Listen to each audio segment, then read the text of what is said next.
తెలంగాణ జై తెలంగాణ జై TRS TRS TRS అందరికీ నమస్కారం.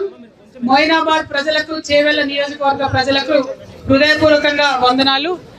ఇంత పెద్ద ఎత్తున తెలంగాణ రక్షణ సేన జెండా పండుగ కార్యక్రమాన్ని దగ్గరుండి నిర్వహిస్తున్నటువంటి తమ్ముడు ఉద్యమకారుడు శివశంకర్ గారికి, మరి ఈ మధ్యనే టిఆర్ఎస్ పార్టీలో చేరి టిఆర్ఎస్ పార్టీని బలోపేతం చేసిన అన్వర్ ఖాన్ గారికి, నూరుద్దీన్ గారికి, అట్లానే బేగరి రాజు గారికి, భిక్షపతి గారికి, మరి మా పాత సైనికుడు వెంకట్ గౌడ్ గారికి, అట్లానే అనేక మంది మా ఆడబిడ్డలు ఉన్నారు, రాష్ట్ర నాయకులు ఉన్నారు. ప్రతి ఒక్కరికి పేరు పేరున హృదయపూర్వకంగా నమస్కారాలు. మా నాగేష్ గారికి, విష్ణు గారికి, వినోద్ గారికి అందరికీ కూడా నమస్కారాలు. మరి ఇవాళ తెలంగాణ రాష్ట్రంలో ఒక కొత్త రాజకీయ శక్తిగా మనం తెలంగాణ రక్షణ సేన పుట్టుకొని వచ్చినాం. ఎందుకంటే ఏ లక్ష్యాల కోసం అయితే తెలంగాణ తెచ్చుకున్నామో ఆ లక్ష్యాలు సాధించుకోలేదు కాబట్టి వాటిని సాధించుకోవడానికి, తెలంగాణ ప్రజల హక్కుల్ని పరిరక్షించుకోవడానికే రక్షణ సేన వచ్చింది. మరి ఇవాళ మనం మొయినాబాద్ లో ఉన్నాం, చేవెళ్లలో ఉన్నాం. పక్కకే ఒక 10 కిలోమీటర్ల దూరంలో 100 కోట్ల ఎకరం పోతుంది.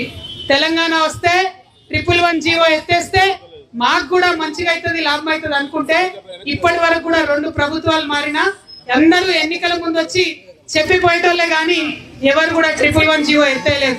మరి ఇక్కడ చుట్టుపక్కలంతా కూడా ఆకుకూరలు అమ్ముకునే రైతులు ఉంటారు, హైదరాబాద్ మీద ఆధారపడి జీవించే రైతులు ఉంటారు. అటువంటి పేద రైతులు బిడ్డ పెళ్లి చేసుకోవాలంటే ఒక గుంటనో పావైక్రమో అమ్ముకుందాం అనుకుంటే మరి ధర ఎక్కువ ఉంటే వాళ్ళ ఇల్లు బాగుపడుతుంది. కానీ ఆ పరిస్థితి కూడా లేదు. ఖచ్చితంగా రాబోయే రోజులలో తెలంగాణ రక్షణ సేన అధికారంలోకి వస్తుంది. మేము అధికారంలోకి వచ్చినాక 111 జీవోని 120 గ్రామాల్లో ఉన్నటువంటి 111 జీవోని తొలగిస్తామని చెప్తా ఉన్నాం. అదే విధంగా మనం చూస్తున్నాం, ఇప్పుడున్న కాంగ్రెస్ ప్రభుత్వం రైతుల్ని ఎంత ఇబ్బంది పెడుతుందో చూస్తున్నాం, రియల్ ఎస్టేట్ వాళ్ళని ఎంత ఇబ్బంది పెడుతుందో చూస్తున్నాం. ఈ ప్రాంతం అంతా కూడా రియల్ ఎస్టేట్ మీద ఆధారపడి బతికే వాళ్ళం. ఇప్పుడు వచ్చిన గుంపు మేస్త్రి గారు ఏమన్నాడు, నాకేమి రాదు, ఒక్క రియల్ ఎస్టేటే వచ్చు అన్నాడు. ఆ ఒక్కటని నిలబెడతాడు అనుకుంటే ఆయనతో ఉన్నది కూడా ఊడగొట్టేసి, అంతే కదా. మరి ఇవాళ ఆయన మీద పోరాటం చేయాల్సినటువంటి అవసరం ఉన్నది. దానికోసం ఈ చేవెళ్ల మొయినాబాద్ లో ఉన్నటువంటి సైనికులందరూ కూడా సిద్ధంగా ఉండాలని ఈ సందర్భంగా పిలుపునిస్తా ఉన్నాం. आज हमारे जितने भी माइनॉरिटी भाई यहाँ पे है, बहन यहाँ पे है, अनवर भाई है, नूर भाई है और सारे लोग जिनके सदारत में ये हमारे झंडा को आज हम मोइनाबाद में खड़ा करें, आप सबको मैं तहे दिल से शुक्रिया अदा करती हूँ. आप सभी आए, टीआरएस को हिम्मत बढ़ी, कुव्वत बढ़ी, आगे चल के भी हम सब लोग मिल के काम करेंगे. जो तेलंगाना में गंगा जमने की तहजीब है उसको बरकरार रखते हुए हमारे फिजा को खराब करने वाले जो भी ताकतें आ रहे हैं उन सबको कड़े से कड़े जवाब देते हुए हमें भाईचारगी बनाए रखना है, हमारे डेवलपमेंट के लिए काम करना है, हमारे सभी के तरक्की के लिए काम करना है.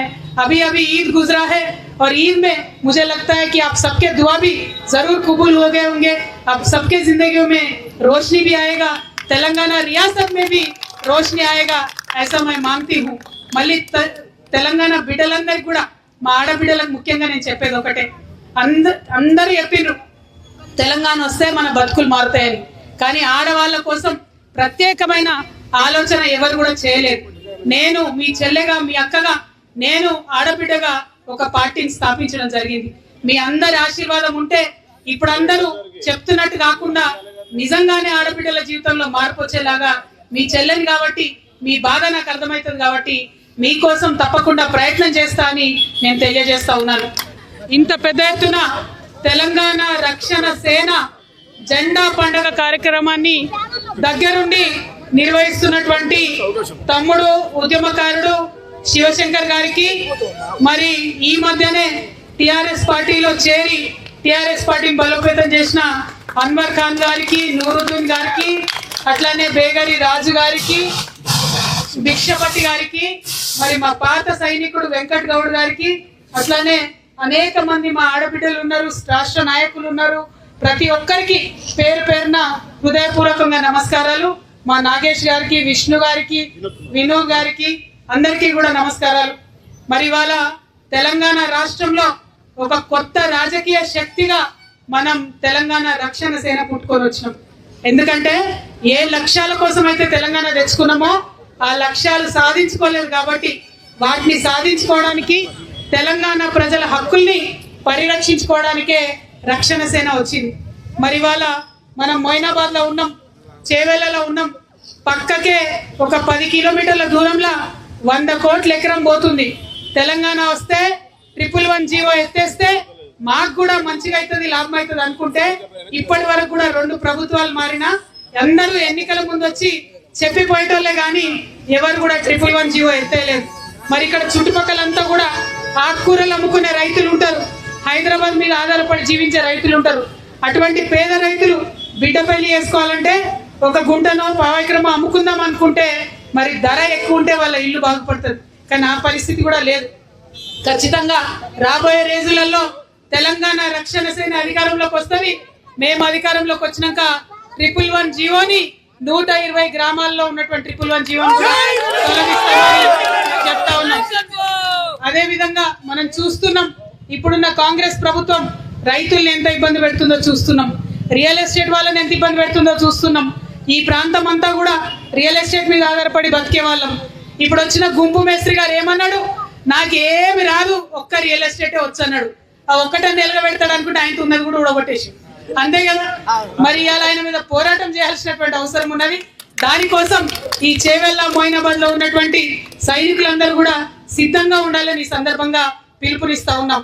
आज हमारे जितने भी माइनॉरिटी भाई यहाँ पे है, बहन यहाँ पे है, अनवर भाई है, नूर भाई है और सारे लोग जिनके सदारत में ये हमारे झंडा को आज हम मोइनाबाद में खड़ा करें, आप सबको मैं तहे दिल से शुक्रिया अदा करती हूँ. आप सभी आए, टीआरएस को हिम्मत बढ़ी, कुव्वत बढ़ी, आगे चल के भी हम सब लोग मिल के काम करेंगे.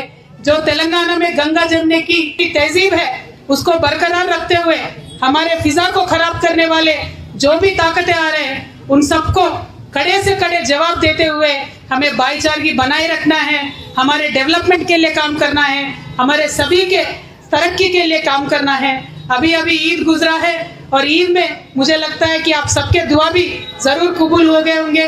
अब सबके जिंदगियों में रोशनी भी आएगा, तेलंगाना रियासत में भी रोशनी आएगा, ऐसा मैं मानती हूँ. మళ్ళీ తెలంగాణ బిడ్డలందరికీ కూడా మా ఆడబిడ్డలకు ముఖ్యంగా నేను చెప్పేది ఒకటే, అందరూ చెప్పిండ్రు తెలంగాణ వస్తే మన బతుకులు మారుతాయని, కానీ ఆడవాళ్ళ కోసం ప్రత్యేకమైన ఆలోచన ఎవరు కూడా చేయలేదు. నేను మీ చెల్లెగా, మీ అక్కగా, నేను ఆడబిడ్డగా ఒక పార్టీని స్థాపించడం జరిగింది. మీ అందరి ఆశీర్వాదం ఉంటే ఇప్పుడు అందరూ చెప్తున్నట్టు కాకుండా నిజంగానే ఆడబిడ్డల జీవితంలో మార్పు వచ్చేలాగా మీ చెల్లెని కాబట్టి మీ బాధ నాకు అర్థమవుతుంది కాబట్టి మీకోసం తప్పకుండా ప్రయత్నం చేస్తా అని నేను తెలియజేస్తా ఉన్నాను. మరి మా యువ మిత్రులు ఉన్నారు, వాళ్ళు కూడా చదువుకుంటే వెతికితే ఉద్యోగాలు రానటువంటి పరిస్థితి ఉన్నది. వచ్చిన ప్రతి ప్రభుత్వం ఉద్యోగాలు ఇస్తామంటుంది కానీ ఎవరు ఇస్తలేరు. కానీ రేపటి నాడు తెలంగాణ రక్షణ సేన ఖచ్చితంగా అధికారంలోకి వస్తుంది.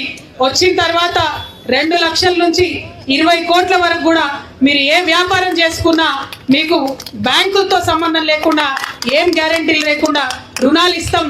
ఇళ్లలో ఉండేటటువంటి మా యువ మిత్రులందరి గౌరవాన్ని కూడా కాపాడతామని ఈ సందర్భంగా తెలియజేస్తున్నాం. మరి మీ అందరికీ మళ్ళీ ఒకసారి సీనియర్ రంగారెడ్డి జిల్లా నాయకులు ఉన్నారు, పాండురంగారెడ్డి గారు, అర్చన సేనాపతి గారు, కోలా శ్రీనివాస్ గారు, మా నవీన్ గౌడ్ గారు, అనేక మంది సీనియర్ రంగారెడ్డి జిల్లా నాయకులు ఉన్నారు. వాళ్ళందరూ కూడా కష్టంలో నష్టంలో జాగృతి నుండి నాతో ప్రయాణం చేస్తూ వచ్చిండ్రు. మీ మేలు ఎన్నటికీ కూడా మరవను. మనం మరింత ప్రజల మధ్యలోకి దూసుకెళ్లి ఇప్పుడున్న ప్రభుత్వాల యొక్క వైఖరిని ఎండగడుతూ టిఆర్ఎస్ ని బలోపేతం చేస్తూ జెండా పండుగని విజయవంతం చేయవలసిందిగా కోరుతూ సెలవు తీసుకుంటున్నాను.